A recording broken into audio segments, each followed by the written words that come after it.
Les résidents, des fois, le lundi, ils s'en vont, puis ils reviennent 2 semaines plus tard. Nous, tout ce qu'on fait, c'est qu'on appelle les pharmacies. Voici, ils ont besoin de leur pilule, puis on fait leur bagage avec eux, puis ciao, bye. Exact.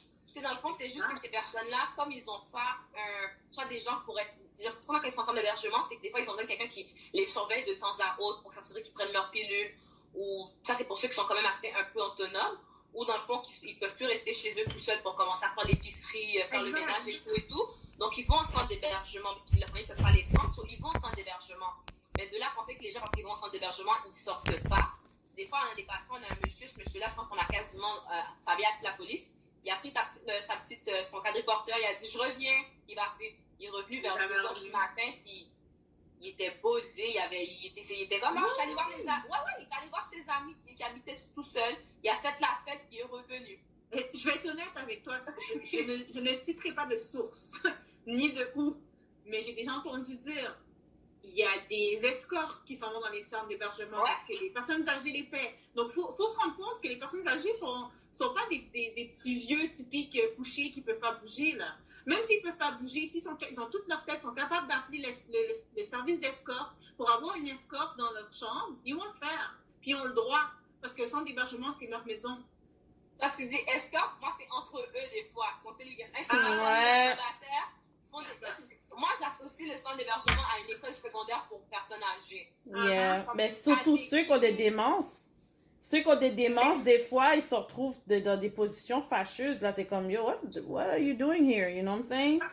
Des hommes avec des hommes, souvent. Bon, moi, comme j'ai fait un cours en gérontologie, puis j'ai fait mon stage en animation, puis il y a des choses que j'ai vues, puis j'étais comme, OK. Puis des choses, j'entendais que des hommes couchaient ensemble, mais c'est comme...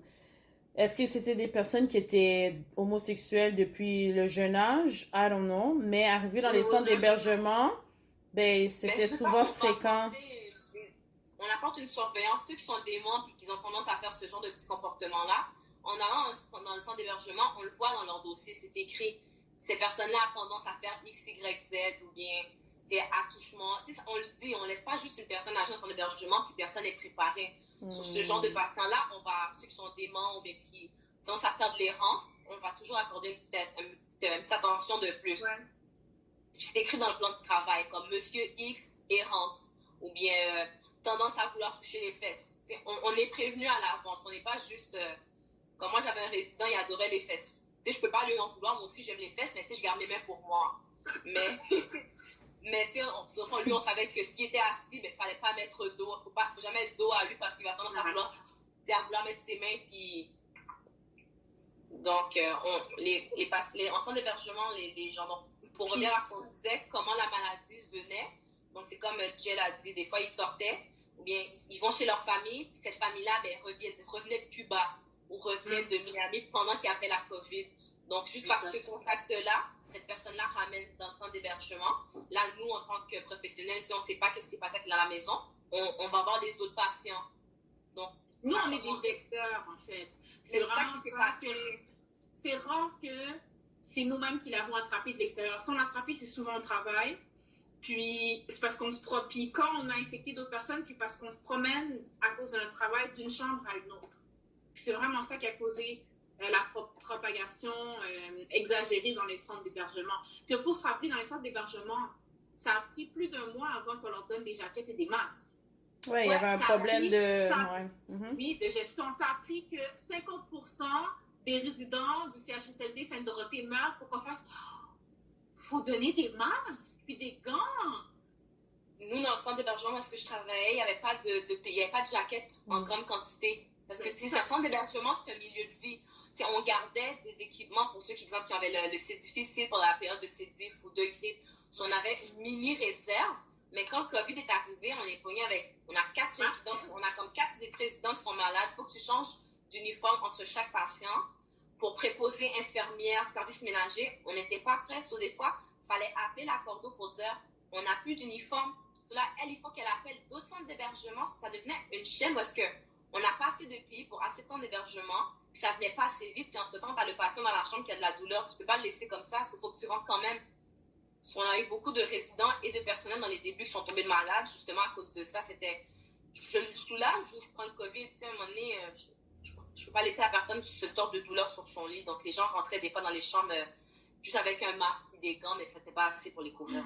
Non, mais ça c'est un problème aussi avec les professionnels de la santé. On veut trop vouloir sauver, sans penser à notre peau. Puis ça, c'est une expérience personnelle que j'ai eue. J'avais un patient COVID positif. Il était intubé, il a essayé de s'extuber. J'ai failli frapper ma collègue parce que je voulais pas qu'elle rentre dans la chambre. Elle voulait courir pour aller. J'ai dit, qu'est-ce que tu fais? Je l'ai tiré. J'ai dit, non, sois habillée. J'ai dit, le gars est positif, tu peux pas te mettre en danger. T'as des enfants là chez vous, là. Ça reste un réflexe. Son premier réflexe, c'est qu'on oublie que moi aussi, c'est mon premier réflexe. Mais après ça, j'ai fait, oh shit, il y a une pancarte. Non, la pancarte est rouge. Je suis comme, oh non, c'est vrai, faut que je m'habille. Parce que c'est vrai, mon premier réflexe, moi, un patient qui s'agite trop et qui essaie d'arracher son tube, c'est ça mon premier réflexe. J'ai dit, regarde, moi, je peux pas l'attraper. Honnêtement, je peux pas l'attraper. J'ai dit, regarde, je vais m'habiller, puis ça prendra le temps qu'il faut. Si s'extube, c'est triste, mais s'extube, je peux pas mettre ma vie en danger, toute ma famille en danger. À un moment donné, c'est pas réaliste d'essayer de sauver les autres, mais pas sauver sa propre peau. Comment on va sauver les autres si on ne se sauve pas nous-mêmes? Amen. Mais c'est un truc que des fois, on pense pas. Notre premier réflexe, c'est de faire « Oh mon Dieu », puis de vouloir agir. Comme on avait des patients en zone rouge. Tu sais, les personnes âgées, on a beau leur dire, ils sont un problème cognitif, on a beau leur dire « Levez-vous pas sans votre marchette ». La première chose qu'ils font, ils vont se lever sans leur marchette. Donc là, dans le couloir, tu vois la personne qui est sur le bord de tomber. Là, tu te dis, j'ai pas le temps d'aller mettre ma jaquette, mes gants, mon masque, elle va tomber. Ça prend 1 seconde, nanoseconde. Sur le réflexe, déjà, c'est de courir dans la chambre sans aucune protection puis de rattraper le patient. 2 jours plus tard, qu'est-ce qui se passe? Positif. Donc est-ce que vous confirmez qu'on devrait booster notre système immunitaire de manière quotidienne et non pas juste quand on a un down, un pic?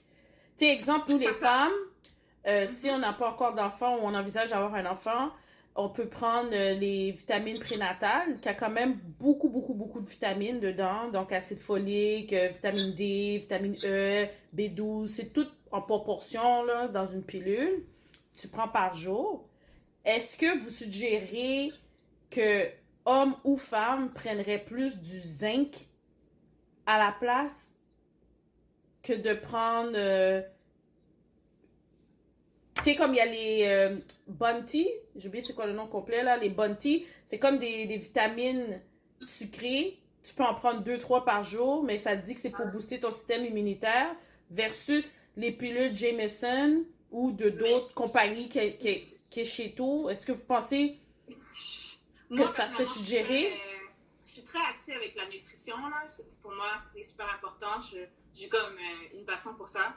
Mais pour moi-même, je ne ferais jamais rien d'autre avec. Mais honnêtement, moi, personnellement, je trouve que si tu regardes plus moi, les gens me disent que je suis obsédée. Mais honnêtement, je ne vais pas prendre des comprimés qui ont du sucre dedans ou des gummies qui sont complètement modifiés pour l'ingérer pour avoir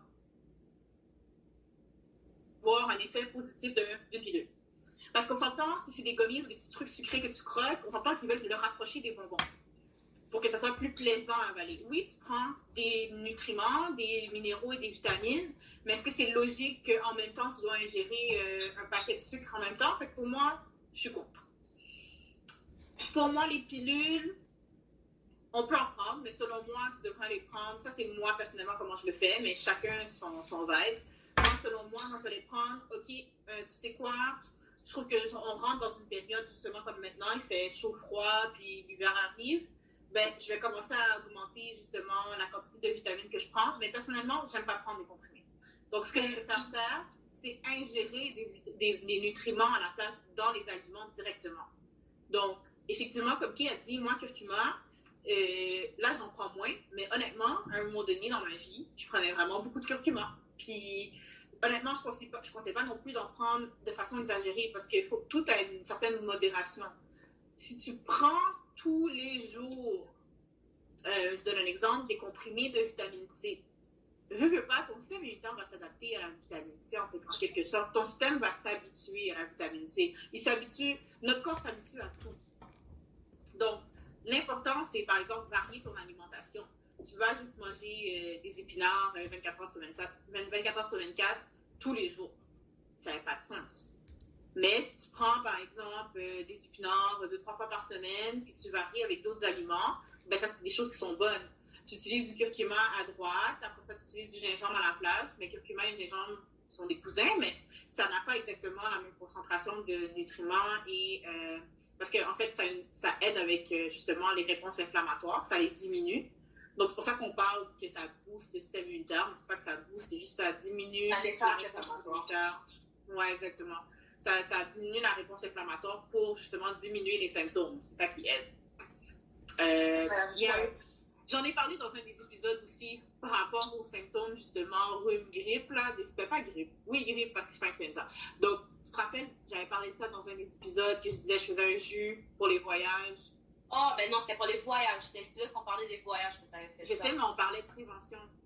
Puis je disais que je tombais toujours malade en revenant de voyage. Donc, je sais pas c'est quel épisode. Mais ça aussi, je prenais par un jus. Souvent, quand je me trouve un peu effie, ma gorge me fait mal ou mon nez coule. Puis là, je suis comme, tu sais quoi? J'ai pas le temps d'avoir un rhume. Ben, je vais prendre un ananas complet. Puis l'ananas, je prends pas du jus d'ananas. Je prends l'ananas au complet. Je fais un jus avec. Je prends le cœur aussi parce que je mets dans un... qu'on appelle ça? En tout cas. Un blender? Mais c'est pas un blender. Un juicer. Un juicer? Non, mais on peut utiliser un juicer, mais effectivement, on peut utiliser un juicer aussi. Mais dans le blender, ça va laisser le cœur dans le fond. En tout cas, peu importe. Puis, je rajoute du curcuma, je rajoute des oranges, pas du jus d'orange, des oranges. Je vais rajouter du citron, puis c'est ça. Puis, je mets du curcuma dedans, avec des épices, gingembre, cannelle pour donner du goût. Puis, honnêtement, on peut faire ça, puis ça donne un petit boost. Mais prendre ça tous les jours, je veux dire, l'ananas est super sucré, là. On peut pas prendre l'ananas tous les jours. Mais grosso modo, c'est ça l'affaire, c'est que pour parler des vitamines, tu dis est-ce que j'en prends, est-ce que j'en prends pas, c'est que des fois, les gens ont tendance à vouloir en faire trop, en oubliant que des fois, trop, ça peut aussi créer un problème. Ouais, c'est ça, c'est pas... J'avais vu pas une capsule, mais j'avais vu un message qui parlait faites attention aux vitamines que vous consommez, parce que le mélange de plusieurs vitamines peut être très vital. Puis, c'est pour ça que je vous posais la question, parce que si quelqu'un prend 5 pots de vitamines, il prend une pilule vitamine D, il prend une pilule vitamine E, une pilule B12, une pilule vitamine D. En tout cas, là, je sais pas, je me suis mélangée. Mais en tout cas, il y en a 5 pilules qu'il prend de vitamines, tandis qu'il y aurait une seule pilule qui pourrait aider, ben, vas-y avec la pilule qui a un peu tout dedans. Parce que une fois par jour, c'est comme nous, on a les femmes, on peut prendre les vitamines prénatales, OK? Ben, les vitamines prénatales ont quand même beaucoup, beaucoup de vitamines dedans. Comme, il y a l'acide folique, il y a la B12, il y a le vitamine D, mais c'est réparti par des pourcentages qui sont peut-être moindres. Comme nous, les Noirs, on doit prendre la vitamine D parce qu'on est faible en vitamine D, malheureusement, à cause du soleil qu'on n'a pas vraiment sur nous et tout. Donc, c'est mieux de prendre le vitamine D qui est prescrit par un médecin qu'un vitamine D qu'on achète sur qui est en vente libre dans les pharmacies. C'est pour ça que je dis qu'avant de commencer, de toujours, tu sais, les gens ont toujours tendance à vouloir se self-médiquer. Oh, je pense que j'ai besoin de telle pilule, j'ai besoin de telle pilule, j'ai besoin de telle vitamine. D'aller voir un nutritionniste puis un médecin, puis basé sur tes propres résultats, ils vont pouvoir te dire qu'est-ce que tu as vraiment besoin. Parce que si, exemple, tu manges toujours la même affaire, moi, par exemple, je mange toujours quasiment les mêmes repas. Malgré tout ça, je sais que j'ai des besoins de vitamine D. Je n'irai pas aller acheter plein de vitamine B, C, E, parce que je sais que mon corps, je suis correcte pour ça. Mais la vitamine D, c'est mon problème. Je vais aller acheter particulièrement ce que le médecin a dit que j'en ai vraiment besoin par rapport à mes résultats, prise de sang, puis de ce que ma nutritionniste a dit. Dans le fond, c'est avant d'aller vouloir dire « Oh, j'ai besoin de telle vitamine, j'ai besoin de telle vitamine », c'est d'aller revalider avec un médecin, un nutritionniste. Voici mon plan alimentaire, voici ce que je mange théoriquement dans une journée. Puis maintenant, le médecin, il va savoir, OK, on va faire des prises de sang. Ah, ben finalement, tu sais quoi, il manque des vitamines B12, il manque des vitamines D. Voici tel médicament que tu peux aller acheter. C'est beaucoup plus safe que d'aller dire, je pense que j'ai besoin de telle vitamine, je vais aller en acheter. Parce qu'à un moment donné, tu ne sais pas dans quel bateau tu peux te mettre là-dessus. Là. Tu viens d'apporter un point.